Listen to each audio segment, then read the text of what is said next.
Morning to all of you.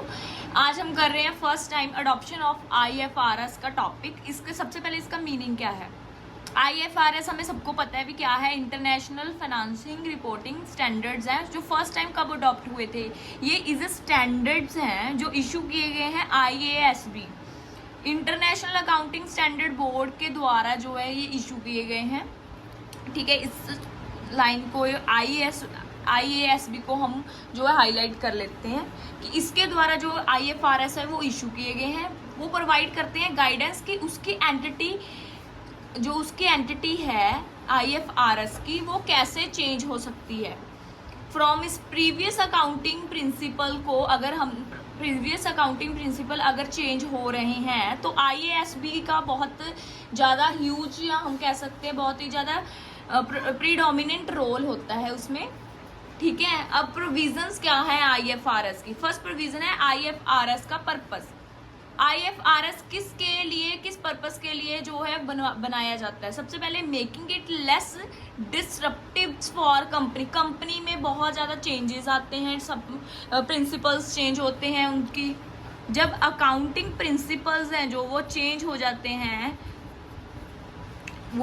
होते हैं तो इसका मेन पर्पस IFRS का पर्पस क्या है भी, अगर कोई चेंज आता है तो उसको कैसे इम्प्लीमेंट करें। ठीक है, सेकंड क्या है रेट्रोस्पेक्टिव एप्लीकेशन। इसमें क्या होता है भी ये ऑफर करती है भी जो भी एग्जेम्पशंस हैं, जो भी एग्जेम्पशन है कि जो भी चेंज आएगा उसको इजीली तरीके से कैसे हमने अडॉप्ट करना है। ठीक है, थर्ड क्या है मैंडेटरी एंड ऑप्शनल एग्जेम्पशंस।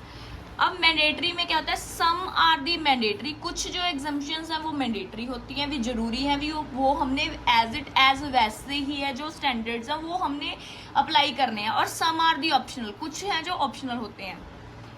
ये अलाउ करता है, ये कंपनी अलाउ करती है कि किनको उसने मैंडेटरी, किन चीज़ों को उसने मैंडेटरी रखना है और किन चीज़ों को उसने ऑप्शनल रखना है, और जो उसके लिए बेस्ट होता है उसको वो चूज करती है। Impact on the financial statement. अब फाइनेंशियल स्टेटमेंट में क्या इम्पैक्ट पड़ता है IFRS के आने के साथ क्या इम्पैक्ट पड़ता है फाइनेंशियल स्टेटमेंट। सबसे पहला फर्स्ट टाइम अडॉप्शन है। ये प्रोसेस क्या करता है, अफेक्ट करता है कंपनी की फाइनेंशियल स्टेटमेंट को टोटली जो है अफेक्ट करता है। वो उसको पोटेंशियली मतलब कि जो भी एडजस्टमेंट रिक्वायर्ड है प्रीवियस ईयर में उसको वो करता है। मतलब कि जो भी एडजस्टमेंट करनी हो फाइनेंशियल स्टेटमेंट के रिगार्डिंग वो IFRS है जो इसको रिकमेंड करता है, भी वो उसका इफेक्ट फाइनेंशियल स्टेटमेंट में पड़ेगा ही पड़ेगा।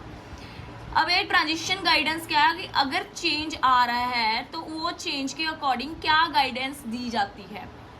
देखो, it help to companies navigate on difficulty conversion. अगर कोई चीज़, किसी चीज़ में कोई भी रिपोर्ट है वो कन्वर्ट हो रही है तो कंपनी को नेविगेट करने के लिए, कन्वर्जन करने के लिए जो अकाउंटिंग प्रिंसिपल है वो उनको फाइनेंशियल इंस्ट्रूमेंट है जो इशू करते हैं। फाइनेंशियल इंस्ट्रूमेंट कौन से होते हैं, जैसे चेक हो गया, बॉन्ड हो गया, स्टॉक हो गया, ये सारे फाइनेंशियल इंस्ट्रूमेंट हैं किसके, IFRS के।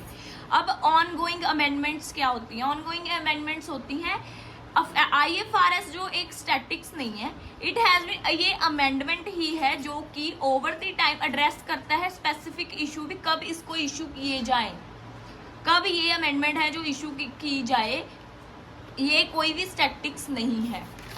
अब नो US गैप, अब कोई भी US गैप नहीं है। क्या है इसमें कि US gap does not have a similar standard.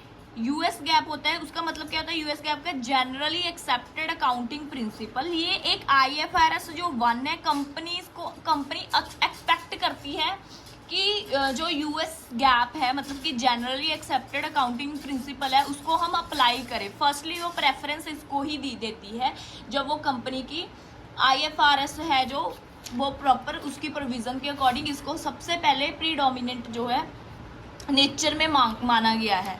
अब हमने क्या किया था, IFRS की सबसे पहले वो फर्स्ट टाइम कैसे अडॉप्ट हुई थी, उसका मीनिंग किया, उसकी प्रोविज़न की भी, उसका पर्पस क्या था, उसकी रेट्रोस्पेक्टिव एप्लीकेशंस क्या थी, मैंडेटरी क्या है और ऑप्शनल एग्जाम्पशंस क्या है। मैंडेटरी को वो चूज़ करती है, और ऑप्शनल में जो उसको लगता है भी ज़रूरी है, मतलब कंपलसरी है, उसके लिए इम्पोर्टेंट है, उसको वो सेलेक्ट करती है और बाकी को छोड़ देती है। और इम्पैक्ट क्या पड़ता है फाइनेंशियल स्टेटमेंट में, इसको हमने प्रॉपर पढ़ा था भी।